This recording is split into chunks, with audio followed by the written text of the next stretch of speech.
So a little birdie told me that some of the city ferries may already be back in service.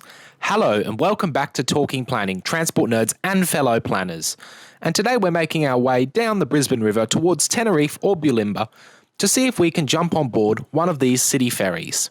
So come and join me for the journey.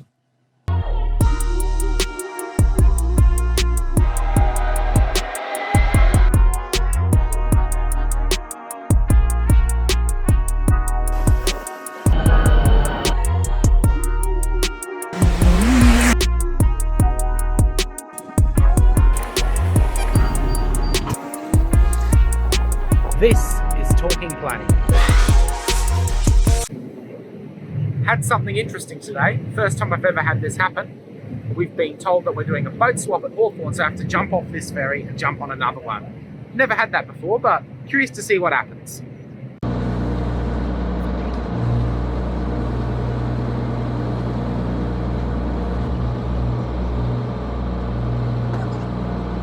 I've ended up on Mudheri, which is the ferry that I spotted as we saw taking off from West End earlier, and it's another third gen City Cat in the Brisbane Reds special livery. So inside they all look very much the same with these ferries. Sometimes they'll wrap the ceiling indoors, but they haven't on this one.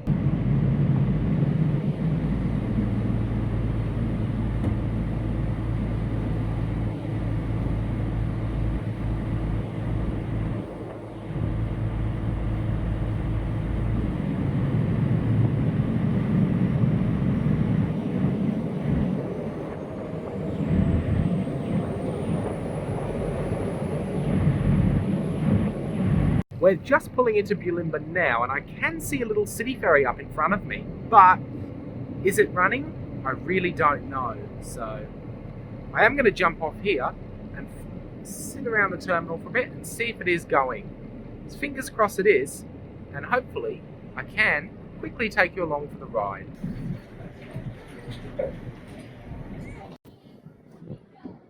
By the looks of it, they are running, given the fact that I can see the ferry over there. But I stuffed up with the timetable and I'm not convinced I'm going to go and wait for a couple of hours, basically, to get the next ferry. But it's nice to see that I'm pretty sure they might be running, given the fact there's one just sitting there.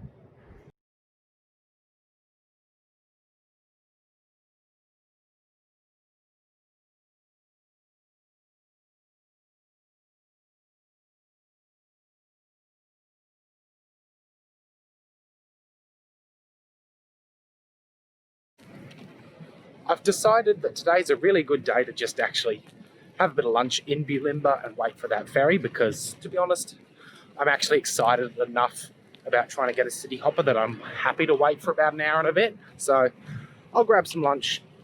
Whilst I go and enjoy a delicious katsudon, let's cue the music and start the montage of me wandering around Bulimba trying to burn off this excess lunch.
really looking forward to going back for a ride on that CityFerry, because it's been quite a while, and not only with coronavirus, but with the structural inspections that have had to happen, many of them have been out of service now for a month at least. As we depart Bulimba, have a great listen to what these ferries sound like as we reverse out of our berth and head over to Tenerife.